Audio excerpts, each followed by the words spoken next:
राजा जनक ने अयोध्या नहीं भेजा था माता सीता के स्वयंवर का निमंत्रण, क्या थी वजह? फिर कैसे आए श्री राम? भगवान राम और माता सीता के विवाह में भी था एक ट्विस्ट। क्या आप जानते हैं कि राजा जनक ने माता सीता के स्वयंवर का निमंत्रण अयोध्या भेजा ही नहीं था, लेकिन इसमें बावजूद भगवान राम स्वयंवर में हुए शामिल। यह कैसे हुआ और राजा जनक ने ऐसा क्यों किया था, इसका कारण बहुत ही दिलचस्प है। तो चलिए जानते हैं। भगवान राम की जन्मभूमि होने के कारण अयोध्या का जितना महत्व है, उतना ही महत्व जनकपुर का भी है, जो नेपाल में है। यह वही स्थान है जो न केवल माता सीता की जन्मभूमि है, बल्कि जहां भगवान राम ने स्वयंवर में भगवान शिव का धनुष तोड़ा था और माता सीता से विवाह किया था। भगवान राम के प्राण प्रतिष्ठा समारोह पर जनकपुरी से ढेरों उपहार भी आए हैं। भले ही भगवान राम और माता सीता एक आदर्श जोड़ी मानी जाती हैं और उनका मिलना तय था, लेकिन उनके विवाह में भी एक बहुत ही दिलचस्प ट्विस्ट था। ट्विस्ट यह था कि भगवान राम को स्वयंवर का आमंत्रण भेजा ही नहीं गया था। तो राजा जनक ने अयोध्या के राजकुमारों को आमंत्रण क्यों नहीं भेजा और उसके बावजूद भी भगवान राम स्वयंवर में कैसे शामिल हुए, यह एक बहुत ही रोचक प्रसंग है। चलिए जानते हैं इन सवालों के जवाब। पौराणिक कथाओं के अनुसार एक किसी व्यक्ति की जनकपुरी में शादी हुई। जब वह पहली बार ससुराल जा रहा था तो उसे ससुराल के रास्ते में एक जगह दलदल मिला। दलदल में एक गाय फंसी हुई थी जो मरने के कगार पर थी। उसने सोचा कि गाय तो मरने ही वाली है, फिर उसे बचाने का क्या फायदा। गाय को बचाने के लिए कीचड़ में उतारना पड़ेगा, जिससे उसके कपड़े खराब हो जाएंगे और वह भी दलदल में फंस सकता है। इसलिए उसने क्या को बचाने का विचार छोड़ दिया। लेकिन उसने एक गलती कर दी। वह कीचड़ में उतरने के बजाय गाय के ऊपर पैर रखकर आगे निकल गया। लेकिन जैसे ही उसने दलदल को पार किया, गाय ने दम तोड़ दिया। गाय ने मरते मरते उस व्यक्ति को श्राप दिया कि तू जिसके लिए मुझे मरता छोड़कर जा रहा है, उसे ही देख नहीं पाएगा। अगर उसे देखेगा तो उसकी मृत्यु हो जाएगी। जब वह व्यक्ति ससुराल पहुंचा तो वह घर की तरफ पीट करके दरवाजे के बाहर ही बैठ गया। ससुराल वालों ने बहुत कोशिश की उसे घर के अंदर ले जाने की, लेकिन वह बाहर ही बैठा रहा।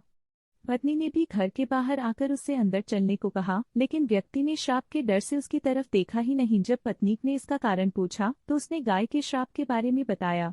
फिर पत्नी ने उससे कहा कि मैं पतिव्रता स्त्री हूँ, आप मेरी तरफ देखिए, मुझे कुछ नहीं होगा।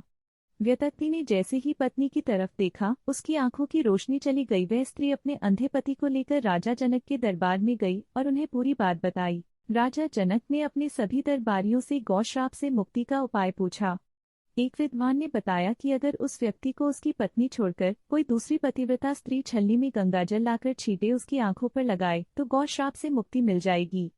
राजा जनक ने यह सूचना हर जगह फैलवा दी कि उन्हें एक पतिव्रता स्त्री की आवश्यकता है इस श्राप के लिए। जब यह सूचना अयोध्या के राजा दशरथ को मिली तो उन्होंने अपनी सभी रानियों से इस बारे में पूछा।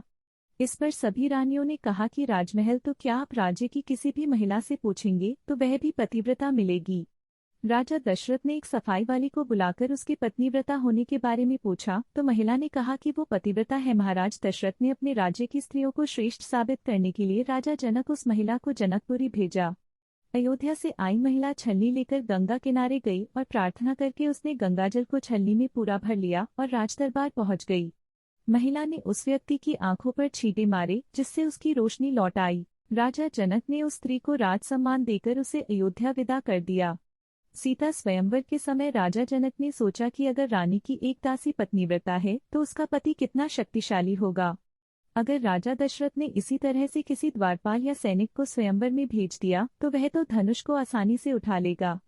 इसी डर के कारण राजा जनक ने सीता स्वयंवर का निमंत्रण अयोध्या नहीं भेजा। स्वयंवर में कैसे शामिल हुए भगवान राम? स्वयंवर के समय राजा जनक ने गुरु विश्वामित्र को कार्यक्रम में पहुंचकर आशीर्वाद देने का आग्रह किया। उस समय भगवान राम और लक्ष्मण शिष्य के रूप में विश्वामित्र के साथ ही थे, इसलिए वह राम और लक्ष्मण को लेकर जनकपुरी पहुंच गए और उन्होंने ही भगवान राम को स्वयंवर में हिस्सा लेने का आदेश दिया था। जब भगवान राम ने धनुष तोड़ा तो राजा जनक ने महाराज दशरथ को राम सीता विवाह का निमंत्रण भेजा और राजा दशरथ के पहुंचने पर विधि विधान से राम सीता विवाह हुआ। अगर आपको कहानी अच्छी लगी हो तो कृपया इस चैनल को लाइक, सब्सक्राइब और शेयर करें। धन्यवाद।